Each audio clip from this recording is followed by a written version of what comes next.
Well, good morning, everybody. Good morning. It is an excellent day to serve an excellent God in and with the spirit of excellence. Good morning. Happy Monday, everybody. I do pray that all is well with you and all that is concerning you. I am a little bit late today. Not by accident, but because I have a later start. Perhaps you remember that today, Monday, and Wednesday have a later start, and then Thursday, tomorrow, Tuesday, and Thursday we will be back in on our regular scheduled time. Good morning. If you are here this morning, go ahead on and greet me so that I can properly greet you on this 23rd day of Lent. You listen, we are on our way to Calvary. We are marching to Zion, the beautiful, beautiful streets of Zion. But we're not there yet. We're not there yet, and so we don't want to get there prematurely. We want to take this journey with Jesus. We want to walk with Jesus as he is experiencing grief. He is experiencing abandonment, rejection, isolation, all of these things before Resurrection Sunday.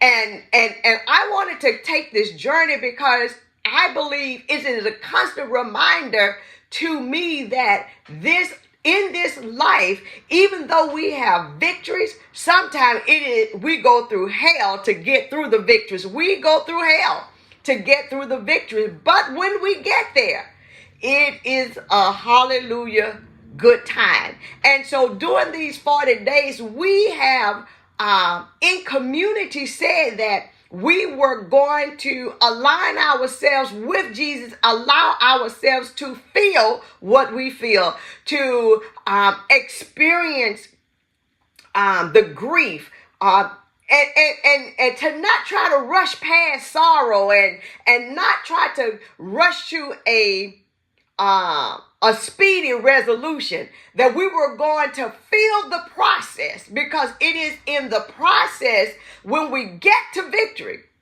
that nobody could hold our mule, right? Because we know all of the hell that we have been through. So good morning on this 23rd day of Lent. And guess what we are fasting from today? We are fasting from being an armchair Jesus.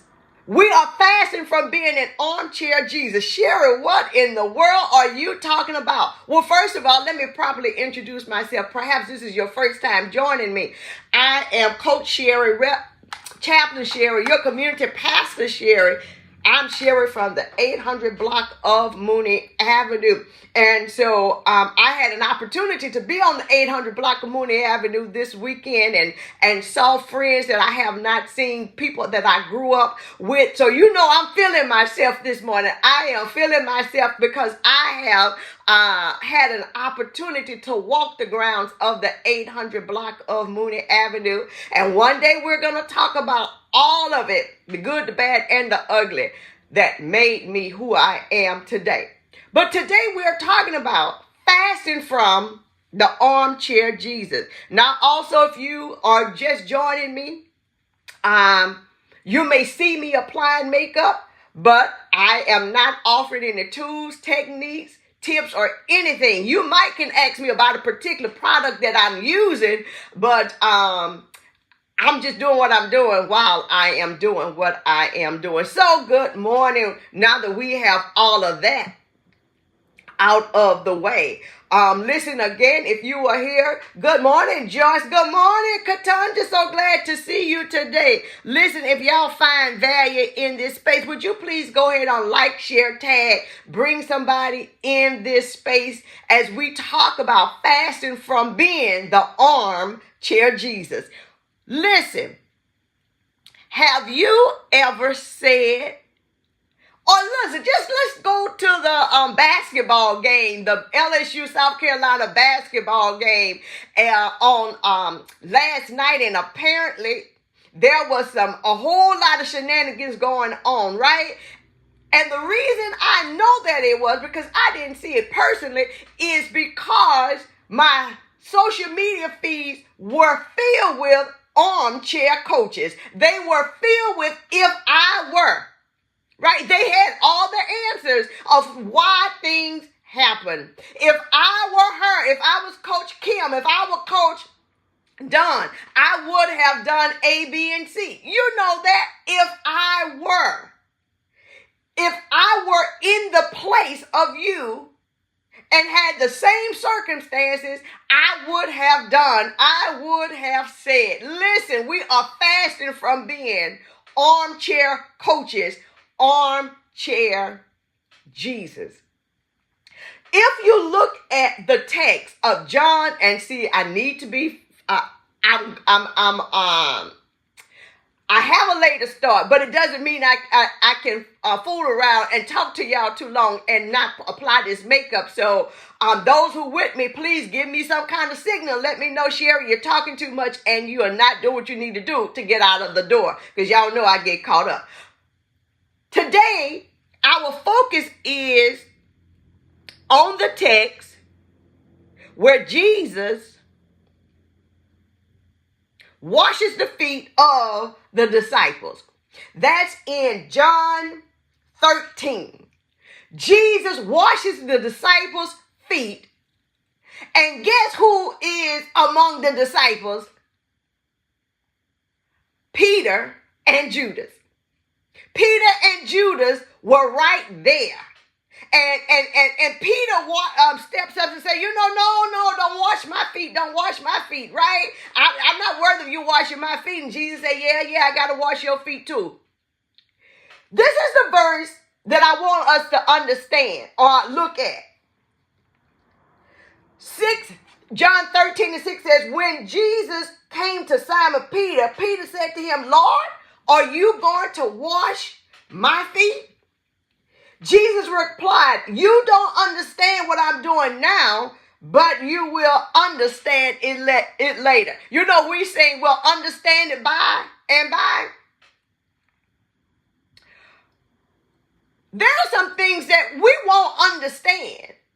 There are some things that Jesus does that the disciples didn't understand, and certainly we don't understand. There's some things that you do that I won't understand. If I were you, I wonder why she would A, B, and C. And likewise, it is not our job to tell you what we would or would not do, because we don't know your situation. We don't know why you are doing what you are doing or saying what you are saying. Now, this may not make sense to you on this 23rd day of Lent, but we are fasting from being armchair quarterbacks. We are fasting from being armchair Jesus. Well, why would he wash if Jesus knows everything and he knew that Peter was going to deny him and he knew that Judas was going to betray him? Why does he wash their feet? Why doesn't Jesus put them out? Jesus says, you don't understand my business. You don't understand why I'm doing, but you keep on living. Oh my God, if you heard that once, you've heard it twice, 1,000,000 times. Your mama and them, you'll understand it better by and by. Just keep on living. Verse 8 says, no, Peter, you will never wash my feet. Jesus replied, unless I wash you, you won't have a place with me. Now listen, it would have been so easy for Jesus to say, well, I know what y'all gonna do to me. I already know y'all don't mean me no good. And just a few hours, y'all gonna pull some stuff that's going to get me killed. Yet Jesus keeps Peter and Judas in the room and washes their feet.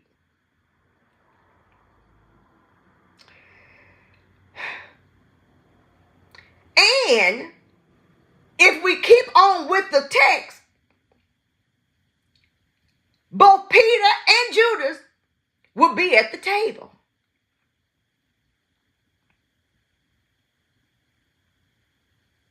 Both Peter and Judas are going to be at the table at the Passover meal, and Jesus is going to feed them and fellowship with them. Now, what kind of sense does that make?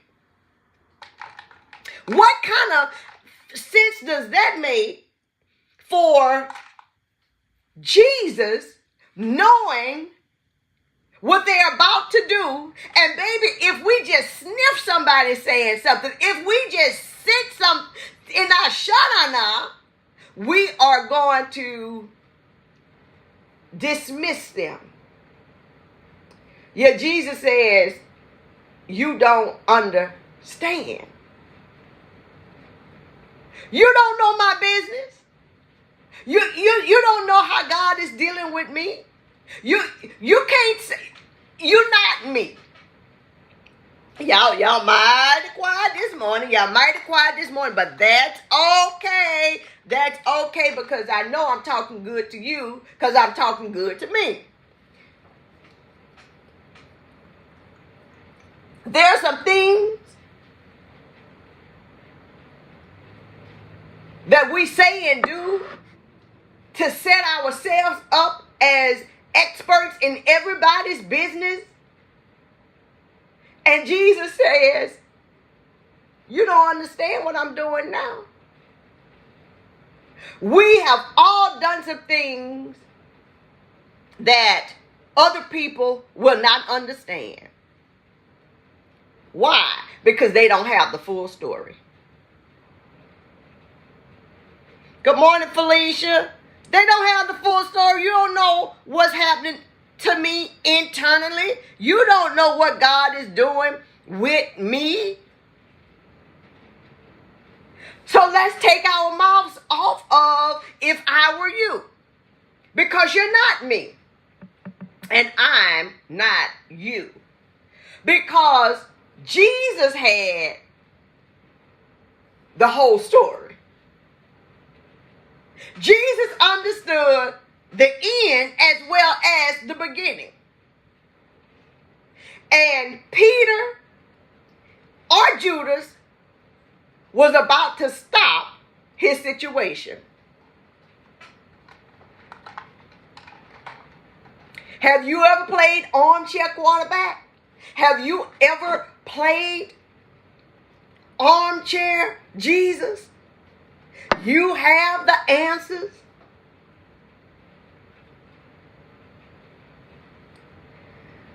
Woo! On this day, this 23rd day of Lent, Jesus understood the big picture. And he understood where he was going.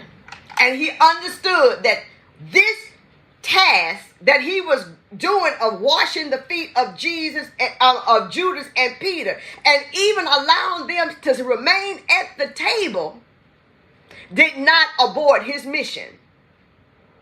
And that's what we have to understand. That's the only thing that we have to understand, is that when we have a mission, when we are on our mission, we cannot let Peter or Judas stop us. Now that's what we need to understand. We may not have all the answers of why you do what you do, why you say what you say. Listen, I have been guilty. Well, I wonder why she would have all those children. I wonder why, if I were her, Listen, I've said it a million times.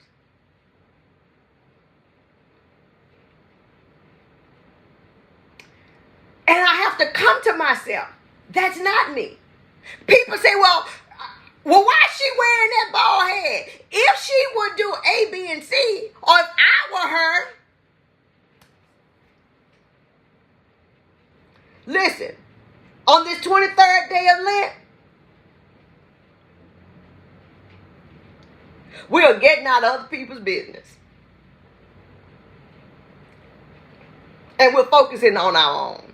We are fasting from being the armchair Jesus.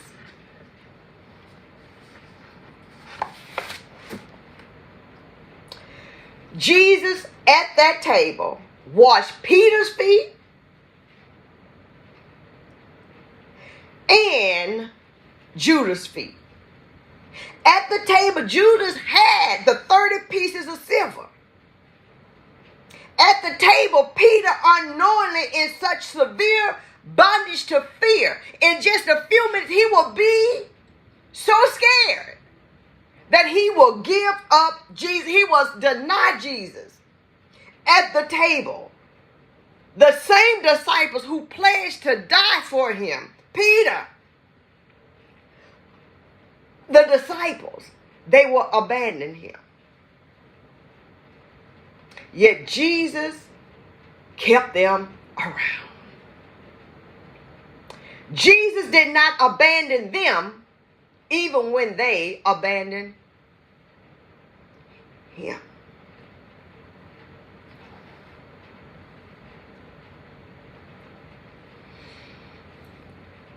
Let's fast from being armchair Jesuses this morning. Let's fast from the statement, if I were you. Because you don't know what you would do until you are put in that situation. Listen, this is the 23rd day of Lent.